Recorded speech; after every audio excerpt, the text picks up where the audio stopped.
کہتا ہوں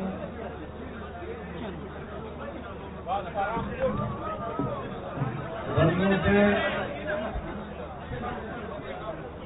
باجوڑ سے، محمد ایجنسی سے، بنیر سے، چارسدہ سے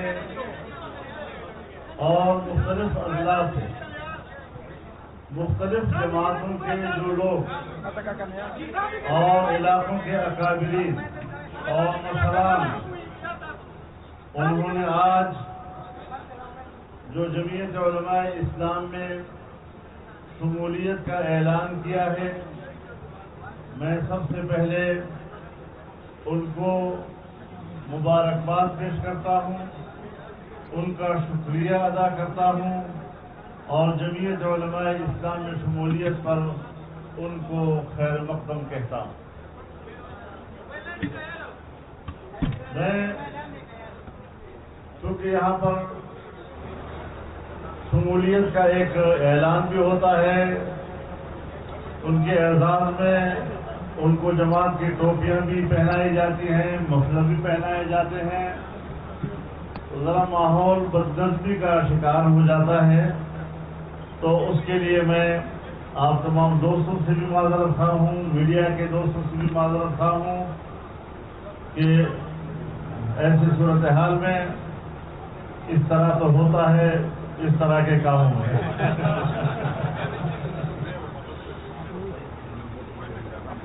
لیکن بہرحال کل سے آپ دیکھ رہے ہیں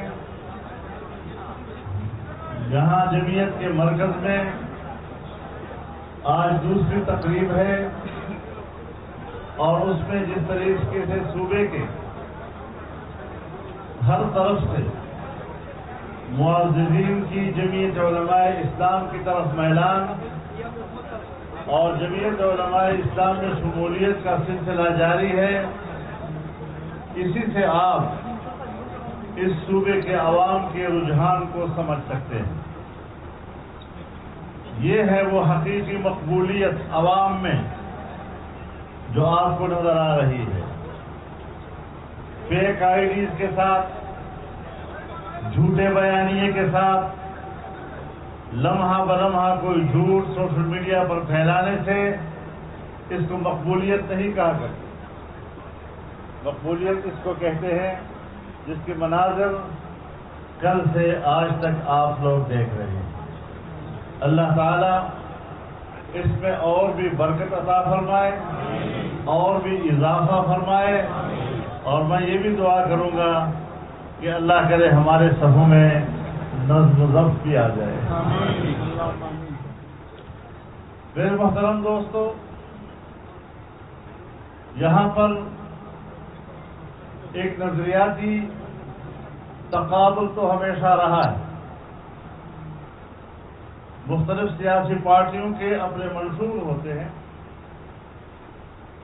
اور وہ عوام کے سامنے رکھے جاتے ہیں، فیصلہ عوام نے کرنا ہوتا ہے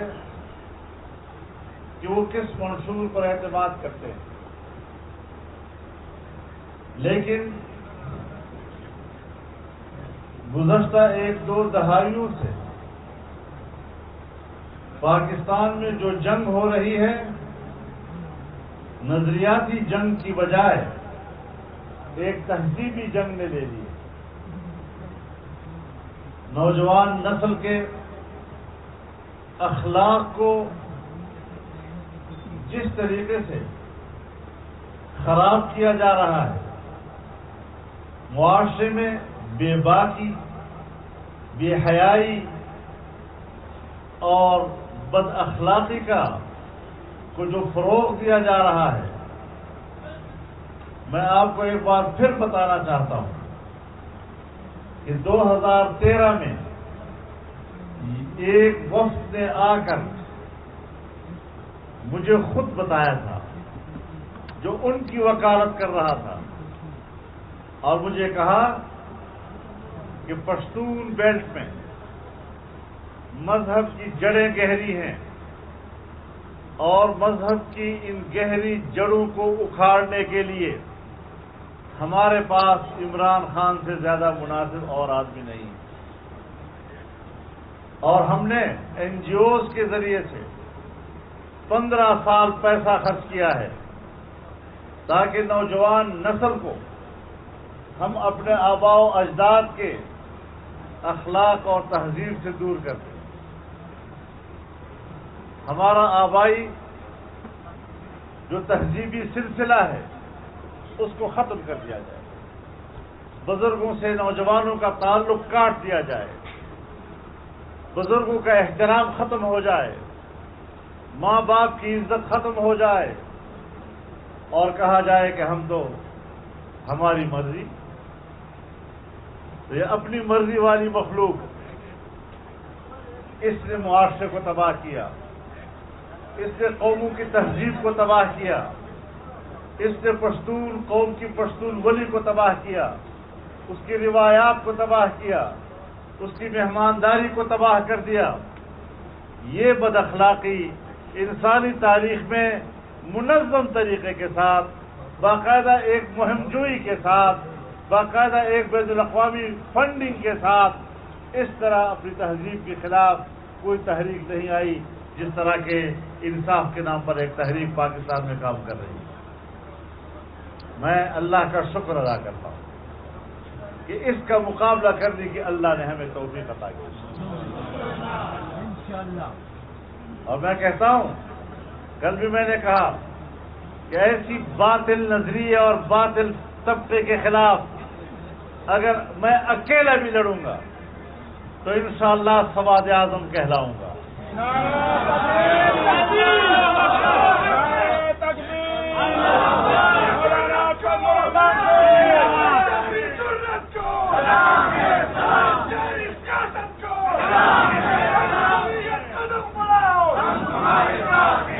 میرے محترم دوستو، آج کچھ پتہ چلا کہ چینج رجیم کون ہے، کس کے خلاف سازش ہوئی ہے. کہتے ہیں بین الاقوامی سازش کے تحت مجھے اقتدار سے نکالا گیا. بین الاقوامی طاقت کے ذریعے آپ کو نہیں نکالا گیا، بین الاقوامی طاقت کے ذریعے آپ کو لایا گیا تھا. ہم تمہاری اصلیت کو جانتے ہیں، تمہارے پیچھے کون سی قوت کار فرما ہیں. اور مجھے افسوس اس بات پر ہے کہ میرے ملک کے اشرافیہ ایلیٹ کلاس، چاہے وہ کسی ادارے سے بھی تعلق رکھتا ہو، ان کے گھروں کے اندر ان کو سپورٹ ملی ہے. وہ بین الاقوامی نیٹ ورک کے ساتھ وابستہ رہے ہیں. ہم نے کوئی معمولی جنگ نہیں لڑی، لیکن ان کو اقتدار سے اتارنا یہ کافی نہیں ہے. ابھی اس کے نام و نشان کو اور ان کے قدموں کے نشان کو بھی مٹانا ہے. تو لہذا ہتھیار نہیں ڈالنے، میدان جنگ میں رہنا ہے، سیاسی جنگ لڑنی ہے، آئین کی جنگ لڑنی ہے، لیکن پبلک کو بتانا ہے. اور میں علماء کرام سے بھی عرض کرنا چاہتا ہوں کہ اگر کوئی طاقت ہمارے نوجوان کے اخلاق کو تباہ کرتا ہے، بڑے چھوٹے کا فرق ختم کرتا ہے، اپنے بزرگوں سے اس کی نسبت کو ختم کرتا ہے، تو سب سے پہلا فرض علماء کرام کا بنتا ہے کہ وہ گلی گلی کوچے کوچے مسجد مسجد مدرسہ مدرسہ جا کر قوم کو اسلام کی راہ بتائیں. اگر آپ سمجھتے ہیں اور اگر ان کو یہ خیال ہے کہ میرے پاس بھی کچھ مولوی ہیں، تو اس طرح کے مولوی حضرت فرنگی کے ساتھ بھی ہوا کرتے تھے. ان سے مروب نہ ہونا. یہ ہمارے علماء کرام کی چھٹی انگلی ہے جسے ہم نے کاٹ کر پھینک دیا ہے. یہودیوں کے جو وکیل ہے دلیل ہے، یہودیوں کے جو وکیل ہے دلیل ہے، یہودیوں کے جو وکیل ہے دلیل ہے. تو اس حوالے سے ہمیں سوچنا چاہیے. میں ایک بات عرض کر دینا چاہتا ہوں. عدلیہ ایک ادارہ ہے اور عدلیہ کسی بھی ریاست کے لیے ایک ناگزیر ادارہ ہوا کرتا ہے، اور اس کا احترام ہم اپنا فرض سمجھتے ہیں، ان کی عزت و توقیر ہم اپنا فرض سمجھتے ہیں، لیکن اگر ایک فرد اپنی ذات میں جج کے عہدے پر فائز ہو کر اپنے رویے سے متنازع بن جاتا ہے اور وہ اپنے اوپر فرض کر لیتا ہے کہ میں نے ایک فریق کو تحفظ دینا ہے، عدلیہ کے ادارے کو میں نے اس کے حق میں تسلیم کرنا ہے، اور اس کے لیے میں نے عدلیہ کو اور ادارے کو استعمال کرنا ہے، تو میں ان کو بتانا چاہتا ہوں کہ اس کے بڑے دور رس نتائج ہوا کرتے ہیں۔ آپ فوری نتائج کو نہ دیکھا کریں، آپ نے فوری طور پر تو ایک فریق کو جسے آپ چاہتے ہیں ریلیف مہیا کر دی، لیکن دور رس نتائج یہ ہوتے ہیں کہ اسی سے ریاستیں ٹوٹ جاتی ہیں، اسی سے ریاستیں تباہ ہو جاتی ہیں۔ مجھے پتا ہے، میں اس میدان کا آدمی ہوں، درانی صاحب بیٹھے ہوئے ہیں، کیا یہاں پر منظم طریقے سے اداروں کے اندر کے لوگوں نے، جن کو میں شخصی طور پر بھی جانتا ہوں، انہوں نے ادارے کو استعمال کر کے ہمارے خلاف جھوٹے کیس نہیں بنائے، بنانے کی کوشش نہیں کی، لیکن ہم نے کیا جواب دیا؟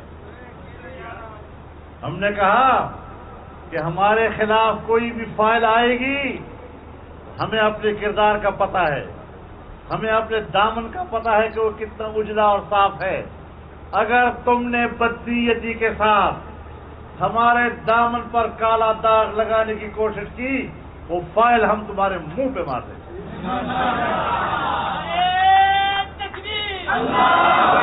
جمعیت علماء اسلام قائد جمعیت مولانا فضل الرحمان۔ میرے محترم دوستو، آج یہ لوگ ہمیں آزادی کا درس دیتے ہیں، جن کے آباء و اجداد کی پوری تاریخ غلامی سے بھری ہوئی ہے، جنہوں نے غلامی کے علاوہ کچھ سیکھا نہیں، آج وہ نئی نسل کو آزادی کا درس دے رہے ہیں۔ اس کو پتا ہے آزادی کس چیز کو کہتے ہیں؟ آپ برطانیہ جائیں اور کنزرویٹو فرینڈز آف اسرائیل کے کینڈیڈیٹ کے لیے ووٹ مانگیں، ایک پاکستانی نژاد مسلمان کے مقابلے میں، تب بھی آپ آزادی کی بات کریں گے۔ فارن فنڈنگ کیس میں تمہارے پاس اسرائیل سے پیسہ آیا ہے، تمہارے پاس انڈیا سے پیسہ آیا ہے،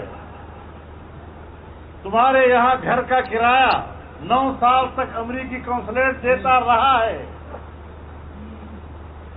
پھر بھی تم آزادی کی بات کرتے ہو؟ اس کو بے جنگل ہے، خدے نسرا سے گی کابینہ کے ٹول خلق 15 کسان امریکن اور غیر ملکیان غیر ملکی شہریت دلا رہے،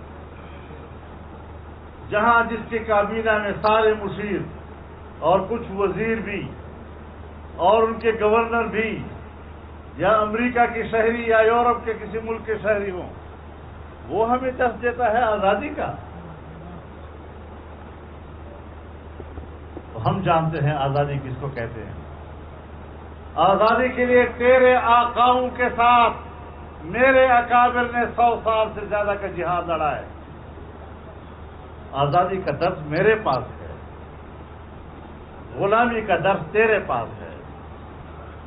مجھے اپنے آباء و اجداد کا کردار بھی معلوم ہے اور تیرے آباء و اجداد کا کردار بھی معلوم ہے۔ تمہیں اپنے آباء و اجداد کا کردار مبارک، مجھے اپنے آباء و اجداد کا کردار مبارک۔ ہمارے کردار پر انگلیاں اٹھاؤ گے، ہمیں معاشرے میں ذلیل کرنے کی کوشش کرو گے اور پھر ہم سے توقع رکھیں گے کہ ہم تمہاری خوشامد کریں۔ جتنا طاقتور سے طاقتور کوئی شخص ہے کسی بھی ادارے میں، میں آج ان کو پیغام دینا چاہتا ہوں کہ دل کے کانوں سے سن لو کہ ہم نے کسی طاقتور کے رعب کو تسلیم نہیں کیا.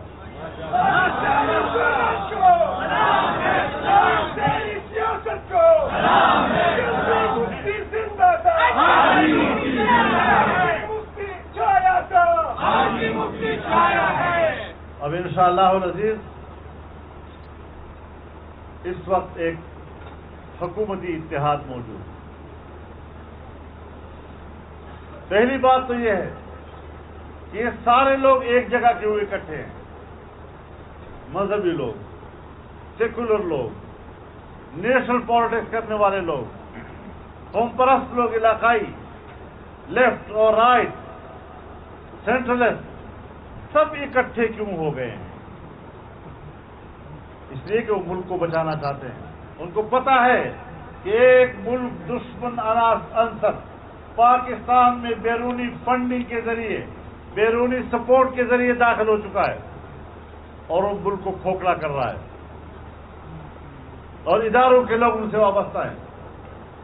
جب تک وہ ادارے کے اندر ہیں تب تک پتہ نہیں چلتا. جب وہ اپنی لباس اتار لیتے ہیں اور اپنے لباس میں ہوتے ہیں پھر ہمیں پتہ چلتا ہے کہ اسلام آباد پریس کے کلب کے سامنے کون لوگ اکٹھے ہو گئے، جن کے گھروں میں آنٹیاں رو رہی ہیں.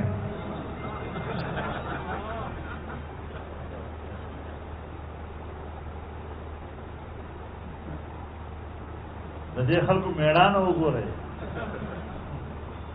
وہ کور کے بے بیان کو بات منہ مدروبو نہ کہیے.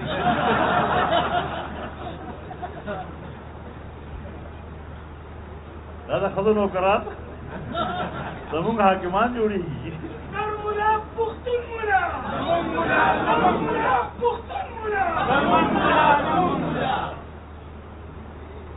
ان چیزوں سے ہمیں نہ ڈرائے گا. میرے ساتھیوں، میں پوری قوم سے اپیل کرنا چاہتا ہوں، اب جو ضمنی الیکشن آئیں گے ایک پارٹی کی طرح لڑیں گے انشاءاللہ. ایک پارٹی کی طرح، کوئی یہ فرق نہ کریں. ملک ہے تو پھر سب ہم سب ہیں. آج ہم نے نظریاتی طور پر ملک کو بچانا ہے، اس کی جغرافیے کو بچانا ہے. اور میں یہ بات کیوں کہہ رہا ہوں؟ ایسے خامخواہ سیاسی بات نہیں کر رہا. میں پہلے بھی جلسے میں کہہ چکا ہوں کہ اس نے کہا یا نہیں کہ پاکستان 3 ٹکڑے میں تقسیم ہو جاتا ہے. اس کے ایجنڈے کا پتہ چلتا ہے یا نہیں؟ کشمیر کے بارے میں کہا تھا کہ 3 حصوں میں تقسیم ہوگا، تو اپنی حکومت میں کر دیا یا نہیں کر دیا؟ ہمیں امانت سکھاتے ہو، ہمیں دیانت سکھاتے ہو، اور کشمیر کی پوری اسمبلی ایک آدمی نے پیسے سے خرید لی ہے. ایک آدمی پوری اسمبلی کو. شاید آج غلام علی جانتا ہوں. یہ سیاست ہے، یہ جمہوریت ہے. ملک کا آئین ہے، آئین کو اس کے معنی ہم نے پہنانے ہیں. آئین ہے، مانا نہیں ہے. اور میرے محترم دوستو، ہم ڈر رہے ہیں اس بات سے کہ اگر یہ تہذیب چل رہی ہے، اگر یہ نظریہ فروغ پا رہا ہے، تو پھر پاکستان کی نظریاتی شناخت ہم ختم کر دیں.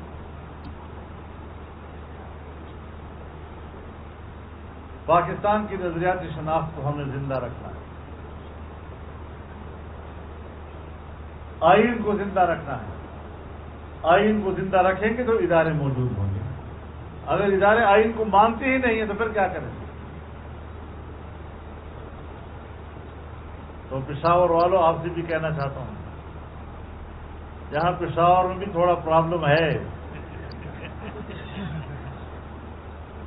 اس کو بھی آپ لوگوں نے ٹھیک کرنا ہے. یعنی آپ بتائیں، آئین ہمارے بلدیاتی اداروں کی بات کرتا ہے، بلدیاتی اداروں کی اختیارات کی بات کرتا ہے، لیکن اس صوبے میں جب وہ شکست کھا گئے ہیں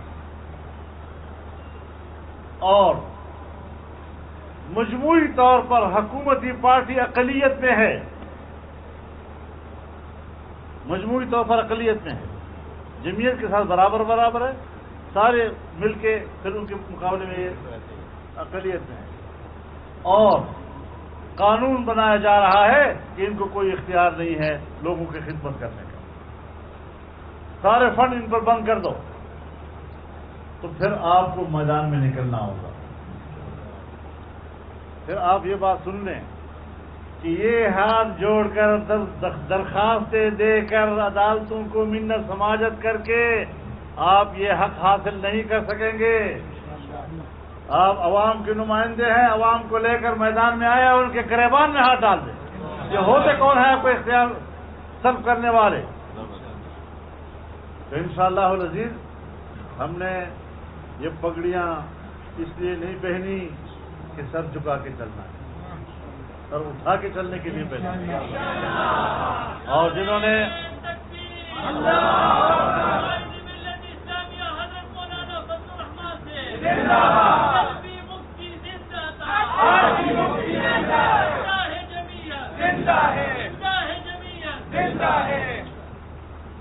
میں ایک بات کہہ دینا چاہتا ہوں کہ جتنے معززین آج یہاں تشریف لائے ہیں، فخر اعظم صاحب ہیں، ہمارے باجوڑ کے معززین ہیں، جو پی ٹی آئی کی بھی وہاں باقاعدہ عہدیدار، صدر ضلع کے، ڈویژن کے، قرم ایجنسی کے وہ بھی آنے والے ہیں، یہ سب اب جمعیت میں آ رہے ہیں۔ اب یہ جو جمعیت کے جھنڈے والی ٹوپی پہنی ہے نا جی، یہ رسول اللہ کا جھنڈا ہے، اب اس کی لاج رکھنی ہے صلی اللہ علیہ وسلم، اب اس کی لاج رکھنی ہے انشاءاللہ، اور اس کا حق ادا کرنا ہے۔ تو اللہ تعالی ہمیں کامیابی سے سرفراز فرمائے۔ میرا جی چاہتا ہے کہ میں ان تمام مشران کے گھروں میں جا کر اجتماعات کروں، ان کے پاس جاؤں اور وہاں پر ان کے گھروں میں حاضری دوں۔ کچھ ہمارے حالات ایسے ہیں کہ میں شکر گزار ہوں ان کا کہ انہوں نے ہمارے اس مرکز میں اس پروگرام پر اکتفا کیا، لیکن آپ کا میرے اوپر قرض ہے، انشاءاللہ میں آپ کے گھر پہ بھی حاضر ہوں۔ بہت بہت شکریہ۔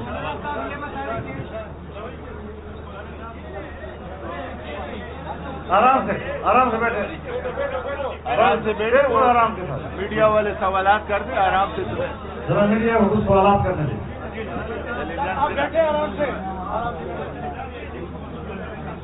ارے جو کچھ وہی بھی تک ہے تو بہت لگنی سے کر وہ زیادہ سے پتہ نہیں رہی پہ انہیں جواب یار ہوتا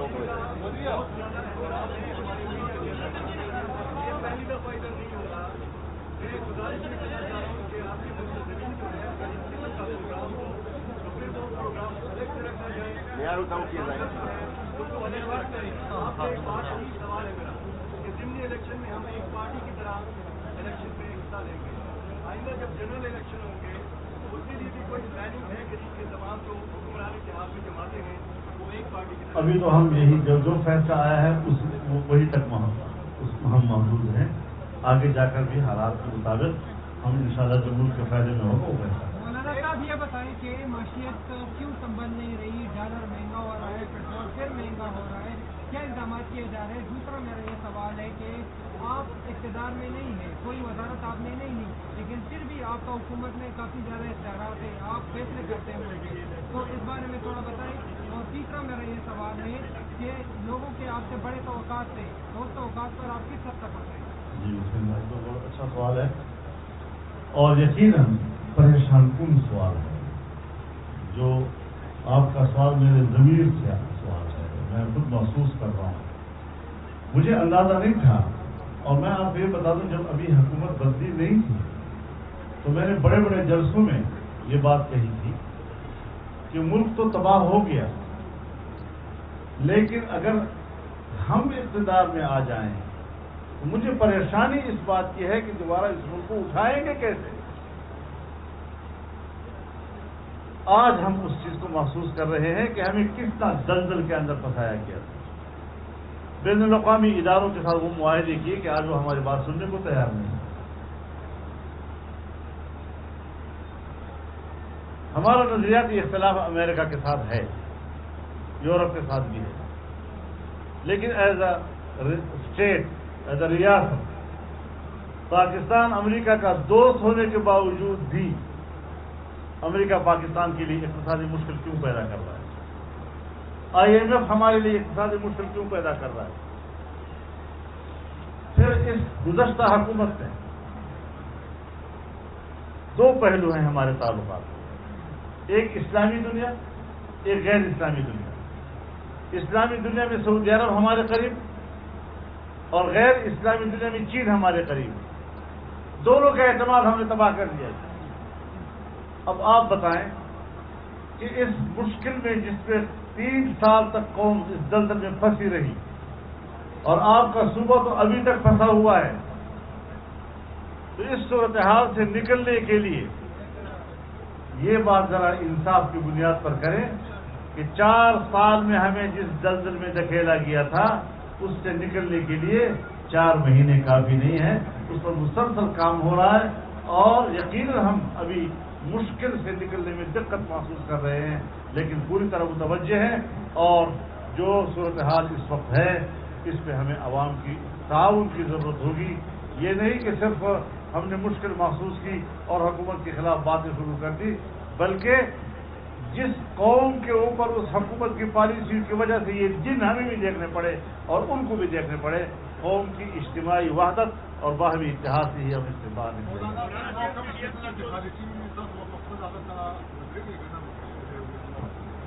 ہوں گا۔ فیصلہ کرے گا کہ 2018 کے کم پارٹے کینڈیڈیٹ رننگ آگے تو پاتے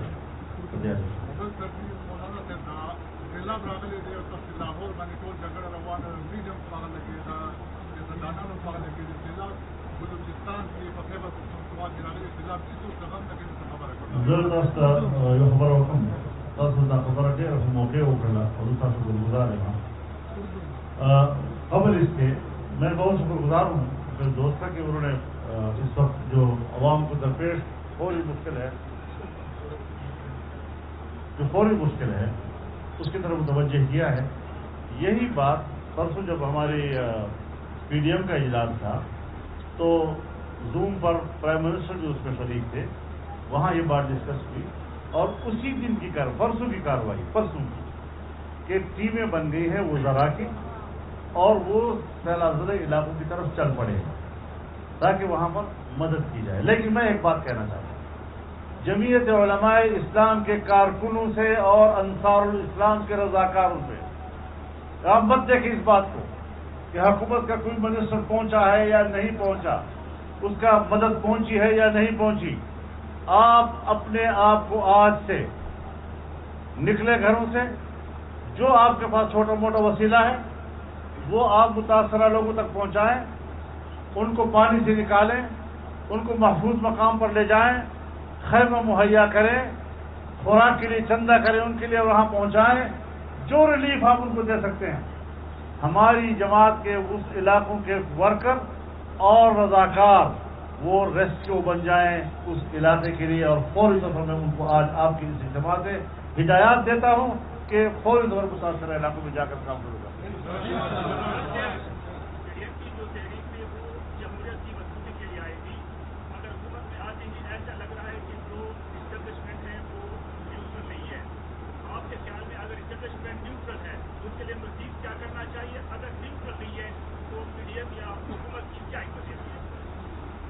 دیکھیے، ہم تو یہ چاہتے تھے، یہ ہمارا مطالبہ کہ اسٹیبلشمنٹ جو ہے وہ نیوٹرل رہے، اپنی پیشہ ورانہ ذمہ داریوں سے وابستہ رہے، لیکن حکومت صرف ایک پارٹی کے کچھ لوگوں کا وزارتوں کی کرسی پر بیٹھ جانے کا نام نہیں ہے۔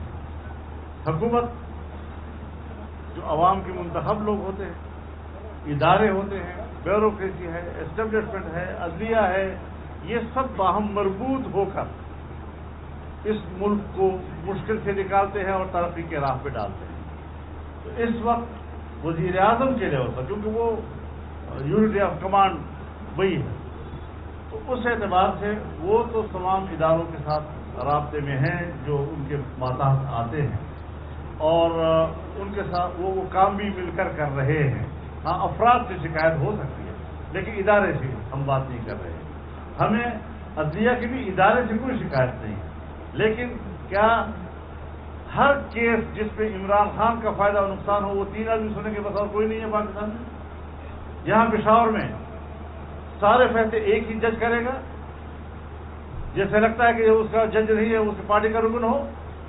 یہ چیزیں پھر محسوس ہوتی ہیں. تاثر جو پبلک کو ملتا ہے، جو ہمیں ملتا ہے، اس کے اظہار کا حق بھی ہمیں تو عدلیہ نہیں دیا ہے.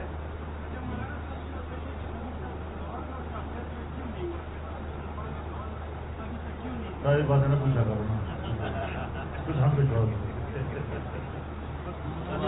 بہت شکریہ.